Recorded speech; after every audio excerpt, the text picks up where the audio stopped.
El ejercicio de la jurisdicción se acota o se entiende dentro de determinados límites que fundamentalmente han sido caracterizados por los distintos autores como límites temporales dentro de un determinado tiempo que se ejerce o espaciales dentro de un determinado área de territorio. Pero también hay que relacionarlo con determinados límites funcionales del ejercicio de la jurisdicción que a veces son un poco olvidados pero que son bastante importantes. Frecuentemente se habla de la relación entre ejercicio jurisdiccional y la relación con el poder ejecutivo o el área administrativa. ¿Tiene la función jurisdiccional cierto involucramiento sobre las facultades que la administración pública tenga, por ejemplo, dentro de su esfera? Efectivamente esta pregunta ha generado muchas veces el llamado área de estudio que es lo contencioso administrativo, vale decir, ¿qué pasa cuando hay aspectos de la administración pública que pasan a ser de litigio o de controversia? Por expresión contencioso debemos entender que hay una disputa o una pelea. Si efectivamente los órganos administrativos de la administración del Estado pueden eventualmente resolver conflictos jurídicos, o si esto le queda únicamente de manos de los tribunales de justicia. Y esto es un tema que no es menor, porque efectivamente uno puede ver conflictos a nivel con municipalidades, con organismos de reparticiones públicas, generan en su aplicación o en su desarrollo como de función administrativa, generan conflictos con los particulares que en definitiva requieren algún tipo de pronunciamiento por parte del sistema. Y eso eventualmente genera que las propias entidades administrativas tengan su regulación interna y sus propios procedimientos a los cuales los particulares también se tienen que someter. En esos casos se habla de este contencioso administrativo.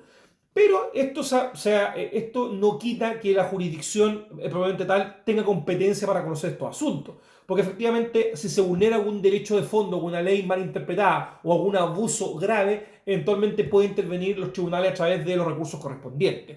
Por tanto, creemos que no hay una disyuntiva tal entre la administración, entre la facultad administrativa y las jurisdiccionales. Obviamente, cuando las facultades administrativas generan conflicto en su aplicación, los tribunales de justicia pueden intervenir dependiendo del mecanismo que la propia ley haya diseñado al efecto, que van desde recursos propios específicos hasta el recurso de protección, que es una máxima acción constitucional que permite intervenir cuando hay estos problemas de índole administrativo que pasan a ser de discusión.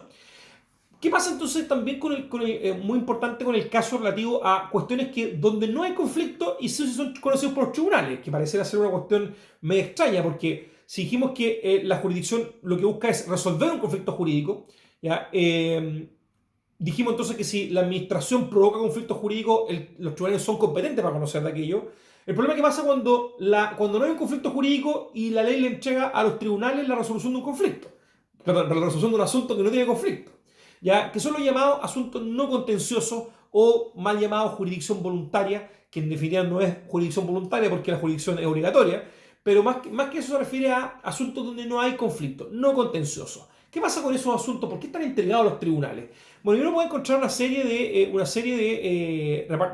normas donde efectivamente se aplica o se habla de lo contencioso administrativo, por ejemplo, el artículo 2 del Código Orgánico, que dice que le corresponde a los tribunales intervenir en todos aquellos actos no contenciosos que una ley expresa les indique. ¿Vale? Es decir, está diciendo, mire, usted, tribunales de nuestro país, resuelven conflictos jurídicos, pero también de regalo estos que no son conflictos, pero que igual requieren su atención. Bueno, eso parece en definitiva que es una norma más que nada anacrónica y que en algún momento debería cambiarse, porque los conflictos, o sea, perdón, los asuntos donde no hay un conflicto deben ser resueltos por la administración pública. Para eso está diseñado el aparato administrativo, para proponer soluciones en determinados casos o dar certeza en algunas situaciones que lo pueden merecer. Obviamente, por ejemplo, si ustedes quieren ejecutar solicitudes a la administración pública, por ejemplo, imagínense que ustedes quisieran pedir una patente para instalar un restaurante, una patente de alcoholes, y tuvieran que ir a un tribunal a pedir la patente. Parece ser un poco insensato. Entonces, ¿por qué tiene que haber, por ejemplo, un cambio de nombre? Tengan que pasar por un tribunal, o, por ejemplo, una rectificación de partida de nacimiento más general, o la inscripción de un vehículo motorizado cuando no hay antecedentes más claros de ello. Pareciera ser que estos son elementos netamente que deberían obedecer a la intervención más que de los tribunales de órgano administrativo.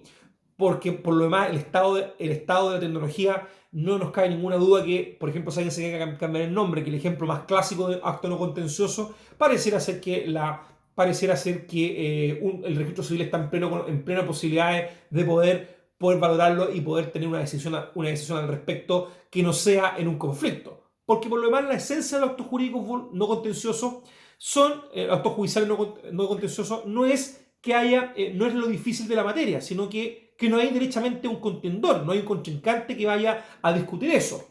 Si alguien se quiere cambiar de nombre, no se va a oponer más que nada la sociedad eventualmente a través de la valoración que el juez hace.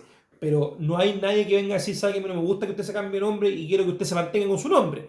Por tanto, no hay una necesidad de que exista una decisión judicial en aquello.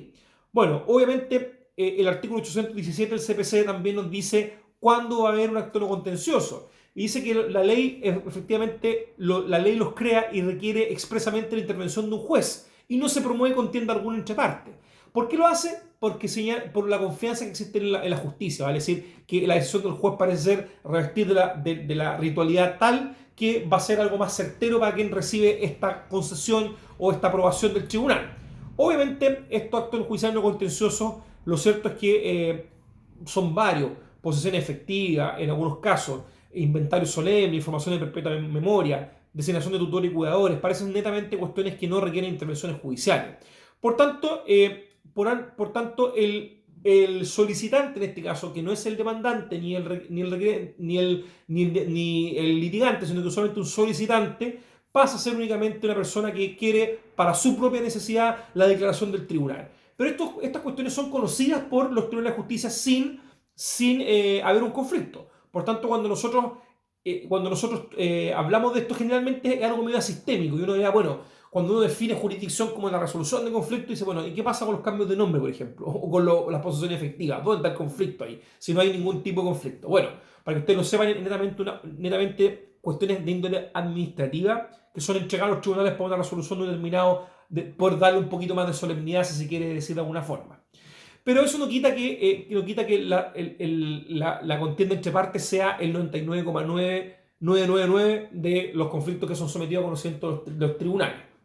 Bueno, y en este entendido también, señalando entonces que estos límites de la jurisdicción, como se dice, no son solamente temporales ni espaciales, sino también se refieren a su relación con la administración y aquellos casos que no son conflictos, que también son conocidos por el tribunal.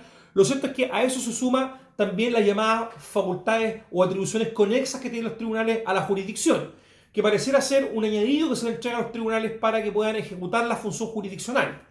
Y acá la doctrina y el artículo 3 del COD legalmente dice que los tribunales tienen además las facultades conservadoras, disciplinarias y económicas que a cada uno de ellos se asignan los respectivos títulos del código, es decir, facultades de índole conservador, disciplinario y económico, que son conexas a la jurisdicción porque permiten que se desarrolle. Pero en el fondo, si uno quiere hacerlo más sencillo, cuando habla de estas facultades conexas, lo que está diciendo son los medios con que cuentan los tribunales para cumplir la función jurisdiccional.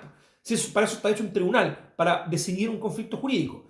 Si tiene facultades para disponer de los recursos internos de un tribunal, lo puede hacer, obviamente, porque es una organización que requiere ser estructurada.